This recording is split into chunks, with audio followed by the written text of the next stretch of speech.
जैसे ये है, ये कोई पिंड है जिसका द्रव्यमान m दे रखा है, मास m है, इसके ऊपर एक बल इधर की तरफ लग रहा है F1, ठीक है। इसके बाद एक बल इधर की तरफ लग रहा है, ये लग रहा है F2। अभी हम सारी चीज़ों पे धीरे धीरे आएंगे, ठीक है ना। अगर यहाँ पर देखा जाए तो यहाँ पर जो बल लग रहा है वो F3 लग रहा है, इधर देखा जाए तो एक बल लग रहा है F4 और इधर की तरफ एक बल लग रहा है F5, ये बल लग रहा है, ठीक है। और जो इसका विस्थापन हो रहा है, मान लीजिए ये यहाँ तक आता है, यहाँ से यहाँ तक आता है, और इसमें x क्या आपका दे रखा है, ये विस्थापन दे रखा है। मान लीजिए यहाँ से यहाँ, यानी कि A से B तक का जो विस्थापन है वो x है, डिस्प्लेसमेंट x है। अब यहाँ पर हम समझेंगे कि पॉजिटिव वर्क हो रहा है कि निगेटिव वर्क हो रहा है, या वर्क कैसा मिल रहा है। ये चीज़ आप समझ गए तो इस चैप्टर में आपको दिक्कत नहीं होगी। बात समझ में आ रही है, ठीक है। चलिए यहाँ पर बात करते हैं अपन।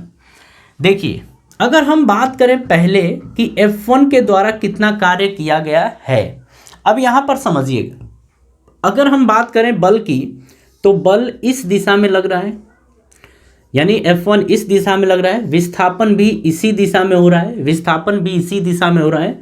दोनों के बीच का कोण कितना होगा, 0 डिग्री। कितना होगा, 0 डिग्री।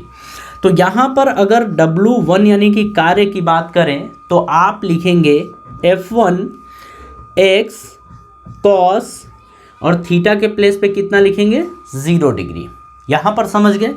तो ये आएगा F1 x, क्यों, क्योंकि cos 0 डिग्री की वैल्यू कितनी होती है, 1 होती है। तो यहाँ पर आपने देखा कि वर्क कैसा आ गया है, पॉजिटिव, यानी कि हम कहेंगे कि F1 के द्वारा जो कार्य किया जाएगा वो धनात्मक यानी कि पॉजिटिव होगा। बात समझ में आ रही है। सेकेंड की अगर बात की जाए तो हम बात करने जा रहे हैं कि F2 बल के द्वारा कितना कार्य किया जाएगा, ठीक है। अगर हम बात करें तो यहाँ पर जो F2 है, F2 आप देख रहे हैं कि इधर की तरफ है, यानी कि F2 ये रहा, और विस्थापन की बात करें तो विस्थापन आपका ये रहा इस दिशा में, यानी कि x इस दिशा में है, ठीक है।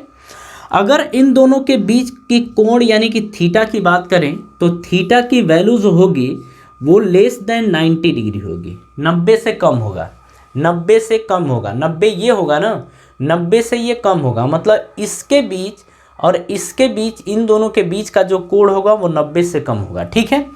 अगर हम बात करते हैं कॉस थीटा की, और थीटा की वैल्यू अगर 90 से कम है तो जो कॉस थीटा की वैल्यू आएगी पॉजिटिव आएगी। कैसी आएगी, पॉजिटिव। अभी इस चीज़ को समझते हुए चलिएगा, ठीक है।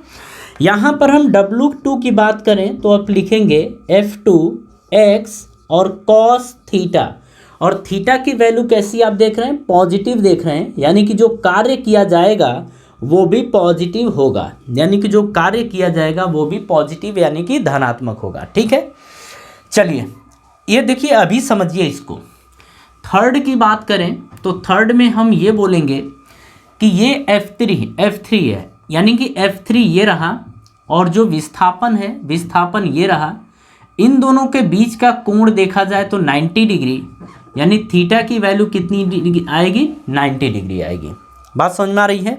यहाँ पर आप समझिए, हम यहाँ लिखेंगे W3 is equals to F3x और cos थीटा की जगह 90 डिग्री, तो ये आ जाएगा cos 90 की वैल्यू 0, यानी कि W3 की वैल्यू 0 आएगी। यहाँ पर हम ये बोलेंगे कि F3 के द्वारा यहाँ पर कोई कार्य नहीं किया जाएगा, ठीक है ना।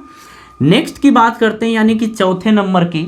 चौथे नंबर का क्वेश्चन, चौथे नंबर का क्या दे रखा है, F4 दे रखा है। F4 यानी कि हम कहेंगे कि जो बल लग रहा है वो इस दिशा में लग रहा है, ये F4 है, और विस्थापन आपका इस दिशा में हो रहा है। दोनों के बीच का कोण यानी कि थीटा देखा जाए तो ये ग्रेटर देन 90, यानी कि 90 से ज़्यादा होगा, 90 से ज़्यादा होगा। और यहाँ पर ध्यान रखिएगा, कॉस थीटा की वैल्यू अगर 90 से ज़्यादा है तो कॉस थीटा की वैल्यू अगर 90 डिग्री से ज़्यादा है तो कॉस थीटा की वैल्यू यहाँ पर निगेटिव आती है। कैसी आती है, निगेटिव, यानी कि ऋणात्मक। अभी इस चीज़ को समझेंगे, ठीक है। यहाँ पर देखिए, हम बोलेंगे W4 बराबर आएगा f4x और यहाँ पर cos थीटा, और थीटा की वैल्यू तो आप देख ही लिए cos थीटा। तो यहाँ पर इसकी वैल्यू कैसी होगी, निगेटिव, यानी कि ऋणात्मक। तो निगेटिव का मल्टीप्लाई अगर किसी नंबर में करेंगे तो निगेटिव आएगा, निगेटिव, यानी कि इसके द्वारा यानी f4 के द्वारा जो कार्य किया जाएगा वो ऋणात्मक यानी कि निगेटिव होगा। बात समझ में आ रही है। फिफ्थ की हम बात करें यहाँ पर, तो हम देखिए फिफ्थ, आप देखिए f5 इधर की तरफ है, f5 आपका इधर की तरफ है, आप देख रहे हैं कि आपका विस्थापन इधर की तरफ है, दोनों के बीच का कोण यानी एंगल देखा जाए तो 180 डिग्री है। कितना है, 180 डिग्री, ठीक है। यहाँ पर आप लिखेंगे W5 is equals to F5x cos 180 degree, और cos 180 डिग्री की वैल्यू होती है -1। कितनी होती है, -1। तो यहाँ पर रखेंगे तो -F5x आएगा, यानी कि जो कार्य आया है वो निगेटिव आया है। बात समझ में आ रही है। तो इसे आप ध्यान रखिएगा, ये अच्छे तरीके से ध्यान रखिए, ये काफ़ी अच्छी चीज़ है। इसमें हम कुछ चीज़ें आपको बताने जा रहे हैं, वो अब ध्यान से समझिएगा। यहाँ पर आपने ये देखा कि 0 से 90 के बीच में आप देखेंगे तो जो कार्य किया जाएगा वो धनात्मक आएगा। 90 से 180 के बीच में, 90 से 180 तक ये जो कार्य आएगा वो निगेटिव आएगा। तो हम यहाँ पर स्पेशल कंडीशन के थ्रू ये देख सकते हैं कि कार्य कब निगेटिव होगा और कब पॉजिटिव होगा।